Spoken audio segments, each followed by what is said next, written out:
I'm sure you heard the news, guys. Sound of Freedom taking the movie industry by storm. It's only been out for a couple of weeks in theaters, and it's been facing constant attacks left and right from both the mainstream media and established Hollywood figures of the woke variety. This is literally the movie, the little movie that could. And it's evident that Hollywood did not want this movie to see the light of day. This film's based on a true story, and it sheds light on the horrors of child trafficking, something that's very real and a real fucking problem with the world.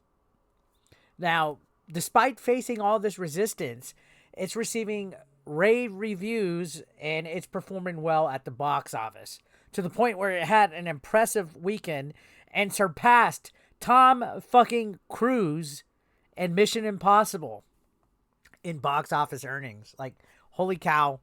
I'm going to take a look at this news. This just happened like yesterday. This was like articles everywhere yesterday. Didn't really get to talk about it, but I wanted to give props to this movie because you know what?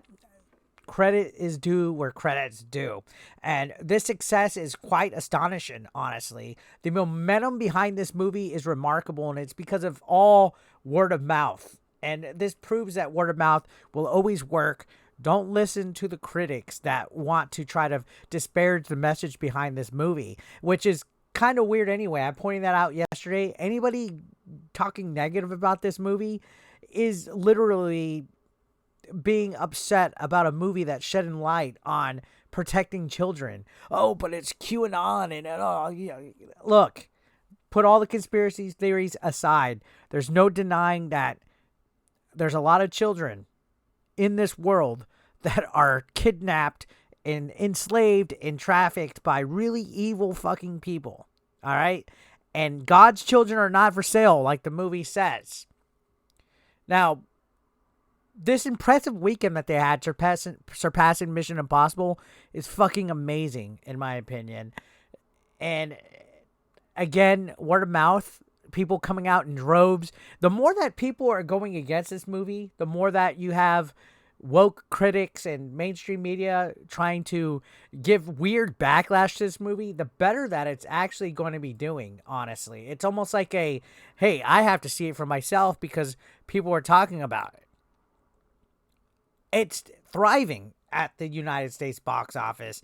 It crossed the $100 million mark, guys. Like, holy crap. And it's the number one grossing film right now. Now, sure, Barbie just came out, and Barbie's probably going to do so much better because it's getting pushed, and that's what the mainstream media wants, is low-level bullshit fucking super feminist movies.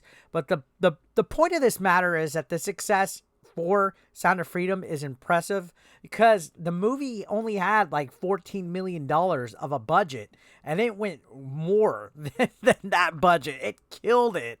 And this is basically because of word of mouth marketing, which is awesome. They don't have the benefit of, a high budget. Matter of fact, I think Disney rejected this movie originally a few years back. I think this, it was pitched to Disney. Disney rejected it. And I'm sure they're fucking pissed off about that because this movie's doing better than almost anything Disney's put out in the last couple of years. Now, despite all these continuous attacks, it seems like this movie's going to keep drawing audiences in. I mean, there's literally people buying up tickets to give away free to people to go watch this. Matter of fact, there was somebody in a school district in San Antonio, a superintendent, which I was going to talk about this on another video, but a superintendent, I believe, bought tickets up so families of the schools could go and watch this. It's inspiring a lot of people. It's bringing out a message that needs to be heard. A real social justice thing to fight about.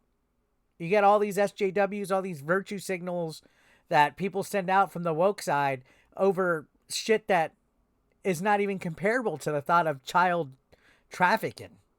A real problem that's scary. God forbid anything like that ever happens to anybody's children that is watching this right now. I would feel so crushed to hear about a child getting hurt.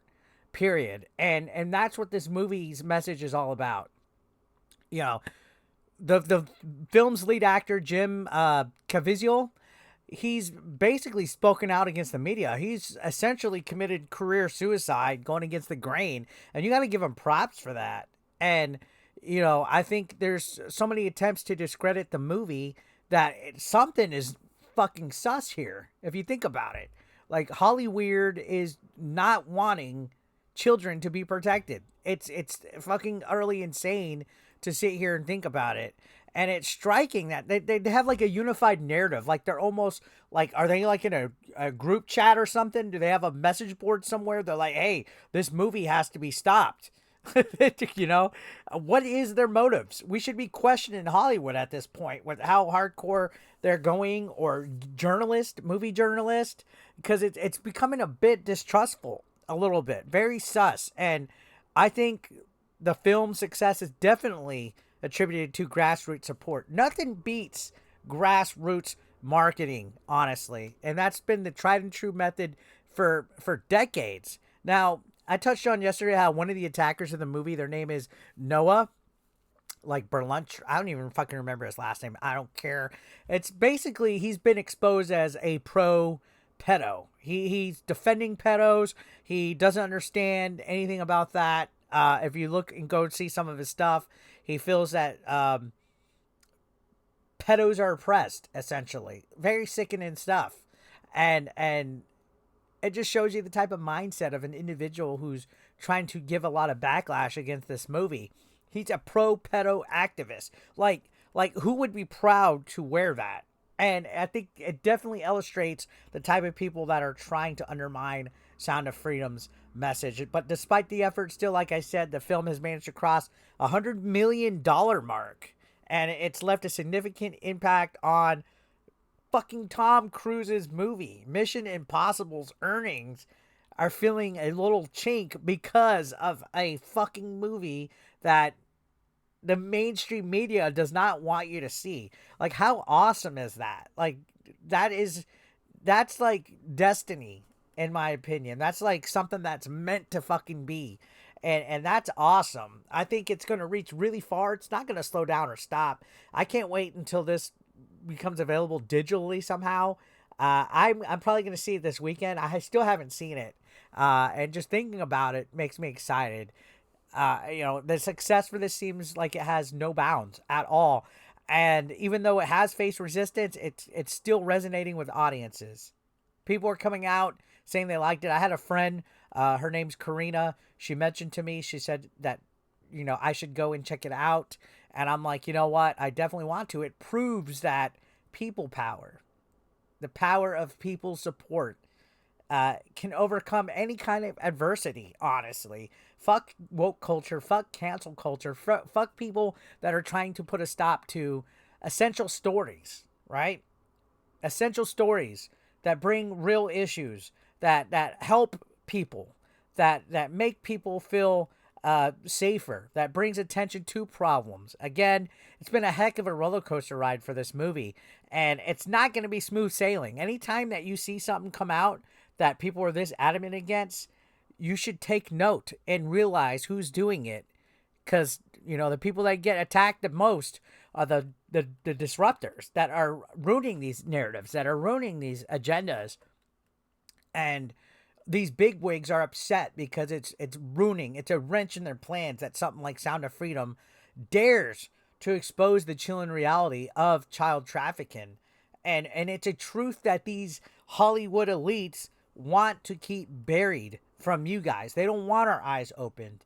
And I already know there's people, oh, you're just being a conspiracy right-wing nut, blah, blah, blah. No. They got something to hide. They're fucking going above and beyond to try to hide it, guys. But nobody can hold back the power of an amazing true story. And look at this. Numbers don't fucking lie, honestly. And I just wanted to give my thoughts on this because it's fucking awesome. Just want to give my thoughts. And just thinking about it's getting my hairs, my arms, the hairs on my arms freaking goosebumps and standing up, because of how powerful this really seems to be going. And it's exciting to see, woke culture getting dismantled by something like Sound of Freedom. So If you've seen it, let me know down below. I'd love to hear your thoughts. Thank you guys for watching. I'll see you on the next one.